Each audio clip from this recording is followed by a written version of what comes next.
जी, atheist hello. Universe बताएं। Hello हम्म। Sir. हाँ, जय ह्यूमैनिटी सर। हाँ जी, जय ह्यूमैनिटी, जय भीम। सर मेरा एक क्वेश्चन था। हाँ बोलिए, क्या हेलो सर। क्वेश्चन है आपको? हाँ हाँ बोलिए। हाँ सर, मतलब मेरा एक दोस्त है, उसके साथ हमने मतलब एक डिबेट की थी। तो अच्छा मतलब जी। ब्राह्मण और शूद्र, मतलब ये जो क्लास सिस्टम है, तो इस पर हमारी मतलब डिबेट हुई थी। तो उसका ये कहना था कि अगर ब्राह्मण अगर माइनॉरिटी में थे और जो बाकी के लोग थे वो मेजोरिटी में थे, तो ये उन लोगों की गलती है कि वो उनके मतलब गुलाम हुए। मतलब वो ऐसा कहता था, मतलब उसको मतलब काउंटर आर्गुमेंट मतलब इतनी देर पर वो कुछ सुन नहीं रहा था, और वो खुद ब्राह्मण भी नहीं है। जी सर। देखें एथिस्ट यूनिवर्स जी, जो आर्गुमेंट वो दे रहे हैं वो कई जगहों पे लागू होती है। जैसे अंग्रेजों के समय में, कि भारत में अंग्रेजों की मैक्सिमम संख्या जो थी वो 70,000 के करीब थी।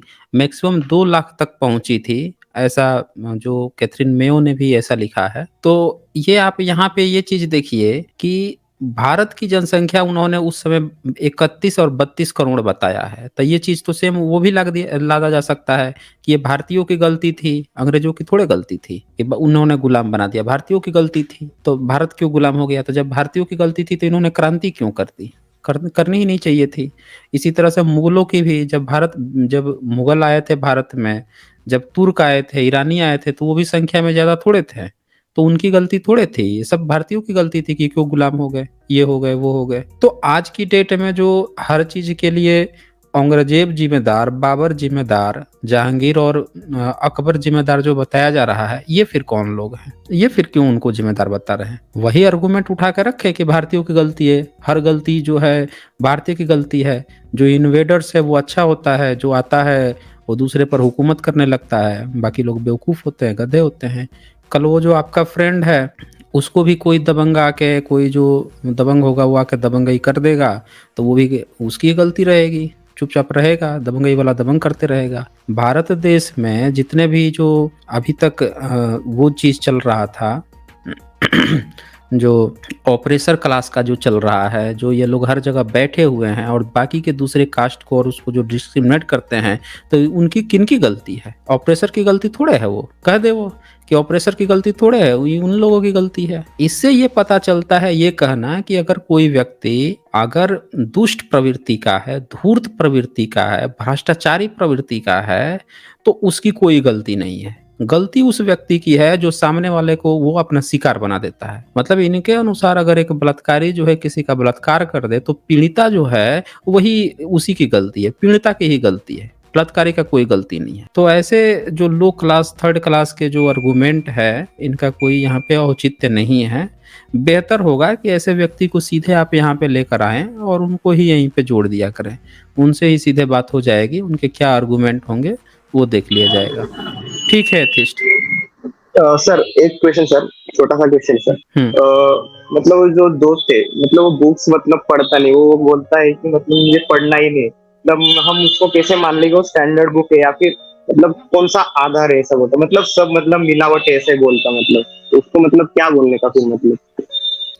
तो ये देखें, जो मानसिक गुलाम होते हैं, जब सब सब मिलावट ही है, जब सब बेकार ही है, तो वो बंदा ही बेकार है। हर चीज को मापने के लिए एक स्केल की जरूरत होती है। आप देखे होंगे कि जो कोडिंग करते हैं, तो कोडिंग में जो सॉफ्टवेयर यूज करते हैं, तो उसका भी एक लेवल होता है। जैसे सी है, वो सेमी ऑब्जेक्टिव टाइप होता है। सी प्लस प्लस वो जो है ऑब्जेक्टिव होता है, यानी कि किसी जो काम आप कर रहे हैं उस काम के लिए वो डेडिकेटेड सॉफ्टवेयर होता है, तो उसको ऑब्जेक्टिव कहते हैं। वो पार्टिकुलर ऑब्जेक्टिव के लिए डेडिकेटेड है।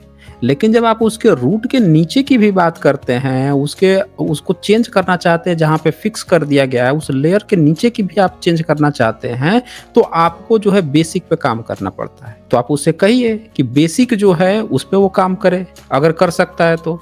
नहीं काम कर सकता है तो फिर ये उसकी धूर्तता है कि वो पलायनवादी है, भाग रहा है मुद्दों से। उसके पास कोई भी इस तरह का वो नहीं है, आर्गुमेंट नहीं है कि जिससे वो एक स्वस्थ डिबेट कर पाए।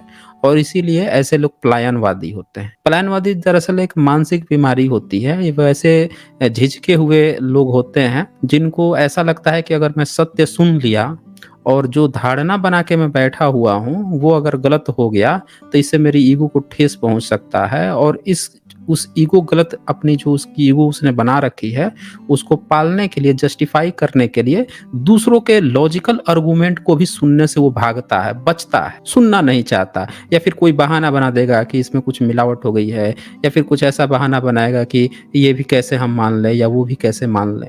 एक टॉफी है, उस टॉफी को टॉफी मानने के लिए आपको किस आर्गुमेंट की जरूरत? अगर एक टॉफी है, पृथ्वी जो है सूर्य के चक्कर लगाती है, इसके लिए आपको कौन से आर्गुमेंट मानने की जरूरत है? सदियों तक हम देखते आए कि धर्म ग्रंथ मानते थे कि भाई हमें तो दिख रहा है कि पृथ्वी पर हम स्थिर हैं और सूर्य ही हमको घूमते हुए दिख रहा है। वो मानते थे कि हाँ, सूर्य ही पृथ्वी के चक्कर लगाता है। सारे धर्म ग्रंथ मानते थे। सब लोग इसको फ्लैट मानते थे क्योंकि सबको फ्लैट दिखता था, लेकिन हकीकत कुछ और थी। तो कोई भी जानने का जो नजरिया है वो साइंटिफिक नजरिया होना चाहिए, साइंटिफिक टेम्परामेंट होना चाहिए। साइंटिफिक टेम्परामेंट होगा तो साइंटिफिक हिस्ट्री के माध्यम से आप हिस्ट्री को सही मान सकते हैं, और साइंटिफिक हिस्ट्री निकालने के लिए फिर आपको आर्कियोलॉजी में घुसना ही पड़ेगा। जो स्क्रिप्चर पढ़े के, गपोड़ गाथा पढ़े के और उसी में मिलावट है, सही है मिलावट भी, या फिर उसी को सही भी मान रहा है, तो वो फिर बेवकूफ़ी कर रहे हैं, और वो टाइम पास, ऐसे लोग टाइम पास करते हैं। चले फिर एथिस्ट यूनिवर्स चले। अच्छा, यहाँ पे रक्षित श्रीधरन जो हैं ये लिखते हैं, more than 50% tribals displaced in India, did you know why this has not become a national issue? Source government data and other independent sources. हाँ, ये सही कहा है आपने कि 50% ट्राइबल्स जो हैं डिस्प्लेस्ड हो गए हैं, और ये नेशनल इशू जो है इसको नहीं बनाया है। तो यही बात है ना कि उनकी आवाज कौन उठाएगा, उनकी आवाज जो है कौन उठाएगा? यहाँ तो सबके अपने इशू हैं, लोग अपने इशू। एक देखें, एक ब्राह्मण का बच्चा जो है उसका जनेऊ इसलिए कराया जाता है ताकि वो जान सके कि ब्राह्मणवाद क्या होता है। ट्राइबल्स के बच्चे हैं, एससी एसटी ओबीसी के बच्चे हैं, इनके माँ बाप क्या अपने बच्चे को शिक्षा देते हैं? एक भी अपने कल्चर की शिक्षा देते हैं? 5 साल का हो जाए, 10 साल का, कभी बगल में बैठा के उसको समझाते हैं कि बेटा हमारा क्या कल्चर है? उसका जो विचार परिवर्तन, उसका जो विचार होना चाहिए, जो समझाना चाहिए अपना कल्चर हेरिटेज, कभी समझाते हैं? नहीं समझाते। ब्राह्मण अपने बच्चे को समझाता, ब्राह्मण जनेऊ कराता है, समझाता है कि तू सबसे श्रेष्ठ है, तू ब्राह्मणवाद, तू उसको पालना है, इसीलिए उसका बच्चा बचाल होता है बचपन से ही। वो तुरंत अपने डिफेंड करने आ जाता है। वो यादव लगा लेगा अपने सरनेम, वो कभी जो है व्यास लगा लेगा, कभी जो है प्रजापति लगा लेगा, कभी कुछ भी, कोई भी ओबीसी एससी एसटी का टाइटल लगा के पहुंच जाएगा, कभी मुस्लिम बन के आ जाएगा यहाँ पे डिफेंड करने धर्म को। तो इसीलिए ये जो है ना आपका, ये जो आपका प्रश्न है यहाँ पे, ये तो इसीलिए इस चीज़ को हमें समझना जरूरी है कि हम लोग जो है, या जो ट्राइबल्स एससी एसटी ओबीसी हैं, ये अपने बच्चों को क्यों नहीं अपने मूलभूत कल्चर को शिक्षा देते हैं, और नहीं देते हैं तो उन संगठनों से क्यों नहीं जोड़ रहे हैं जो संगठन इस पर काम कर रहे हैं, जो नेशनलिटी पे काम कर रहे हैं? क्या कोई भी पेरेंट्स जो हैं सी एस टी ओबीसी के, ये अपने बच्चों को उन संगठनों से जोड़ते या एजुकेशन के साथ कुछ अलग से समझाने का प्रयास करते हैं हमारा क्या कल्चरल हेरिटेज है? नहीं। ब्राह्मण का बच्चा करता है, वो दिन रात जो है अपने प्रोपेगेंडे में पूरी तरह से अपनी तरह बना के छोड़ देता है अपने बच्चे को। वो कुछ भी करेगा लेकिन फाइनली वो एक ब्राह्मण को ही पैदा करता है। और एससी एसटी ओबीसी क्या पैदा करते हैं? ये शूद्र पैदा करते हैं। ये कभी भी एक मोरल वो नहीं पैदा कर पाते हैं कि जो जिसका अपना एक स्वाभिमान हो, जिसका अपना एक कोई थिंकिंग हो, एक थॉट प्रोसेस हो, या भारत की जो एंशिएंट समन कल्चर है उस तरह का कोई थॉट प्रोसेस हो, ऐसा नहीं पैदा करते या ना समझाते हैं। वो खुद ही अधीन है, तुरंत पंडित जी पांव लागो और उसकी तरफ भेज देते हैं। तो इसीलिए ये इशू कभी नहीं बन पाएगा, क्योंकि वो बनने नहीं देगा। वो अपने बच्चे को जो बनाना चाहता है, दुनिया को जो दिखाना चाहता है, वो दिखा रहा है। हम नहीं कर रहे हैं ना, हम लोग इस पे काम नहीं कर रहे। तो इसीलिए रक्षित जी, आपकी जो बात है वो यही है।